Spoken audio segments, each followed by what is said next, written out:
Pernahkah kalian bertanya, siapa sebenarnya penemu aljabar?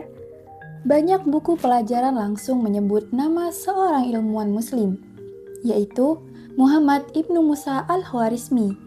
Namun, di sisi lain, ada yang mengatakan bahwa konsep aljabar sudah ada jauh sebelum beliau lahir, bahkan sejak zaman Babilonia dan Yunani kuno. Lalu, siapa yang benar?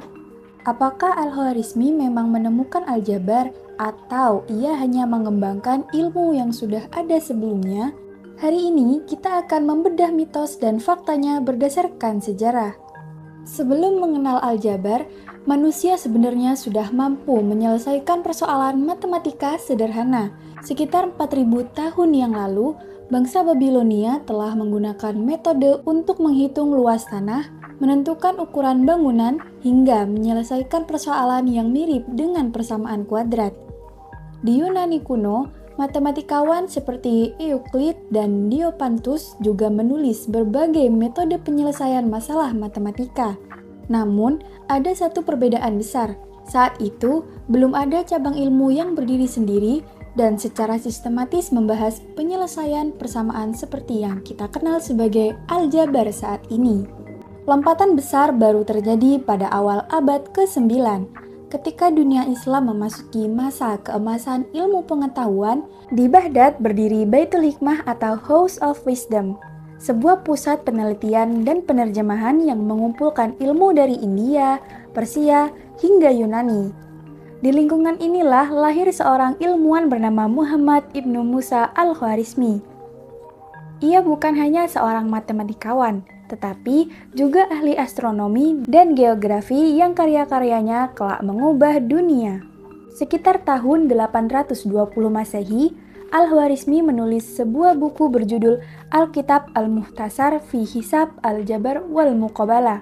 Nama buku inilah yang kemudian melahirkan istilah aljabar. Kata aljabar secara harfiah berarti mengembalikan atau menyatukan kembali, yaitu proses memindahkan suatu nilai dari satu persamaan ke sisi lainnya agar menjadi lebih sederhana. Sementara al-muqabalah berarti menyeimbangkan kedua sisi persamaan. Konsep tersebut menjadi dasar dari cara kita menyelesaikan persamaan matematika hingga sekarang.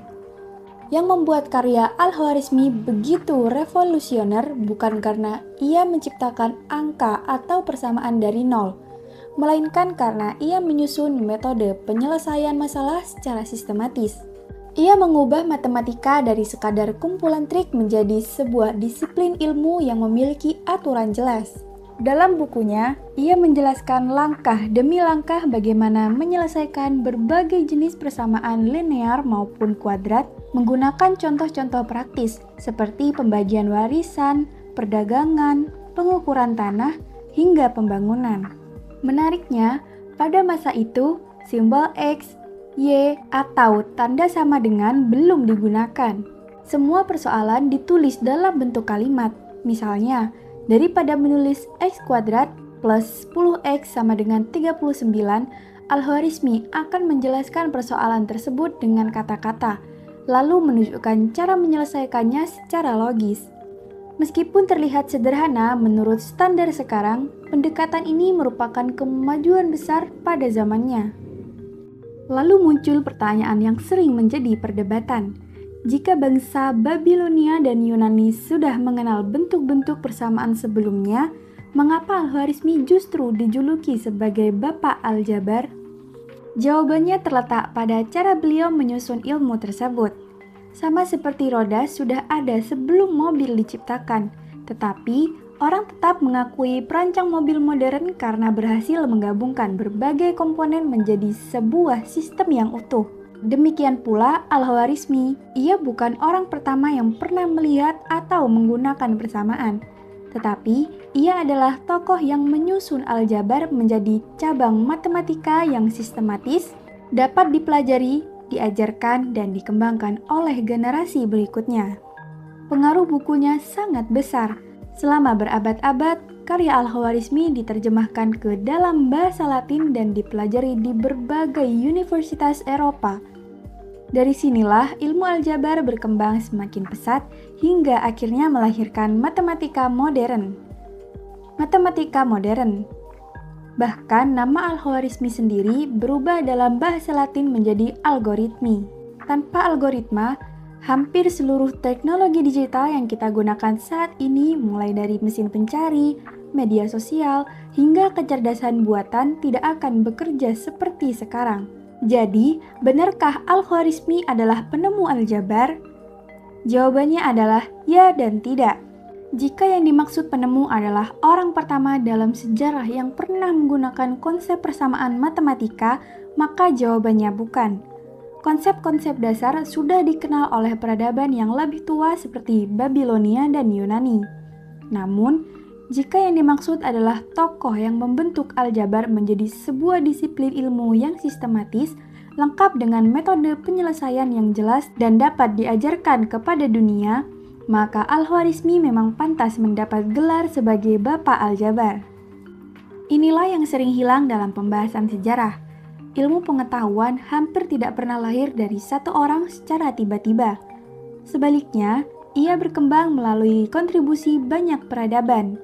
Bangsa Babilonia meletakkan fondasi awal.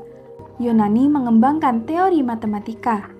India memperkaya sistem bilangan, dan ilmuwan muslim seperti Al-Khwarizmi menyusun serta menyebarkannya menjadi ilmu yang dikenal luas. Setelah itu, Eropa melanjutkan pengembangannya hingga melahirkan matematika modern yang kita pelajari saat ini. Jadi, ketika kalian belajar aljabar di sekolah dan merasa rumus-rumusnya membingungkan, ingatlah bahwa ilmu tersebut merupakan hasil perjalanan sejarah ribuan tahun yang melibatkan banyak peradaban. Al-Khwarizmi mungkin bukan orang pertama yang mengenal persamaan, tetapi tanpa jasanya, sangat mungkin aljabar tidak akan berkembang secepat yang terjadi dalam sejarah. Kalau menurut kalian, apakah nama Al-Khwarizmi sudah mendapat pengakuan yang layak dalam sejarah dunia? Tulis pendapat kalian di kolom komentar. Jangan lupa like, subscribe, dan aktifkan lonceng notifikasi agar tidak ketinggalan video mitos versus fakta berikutnya.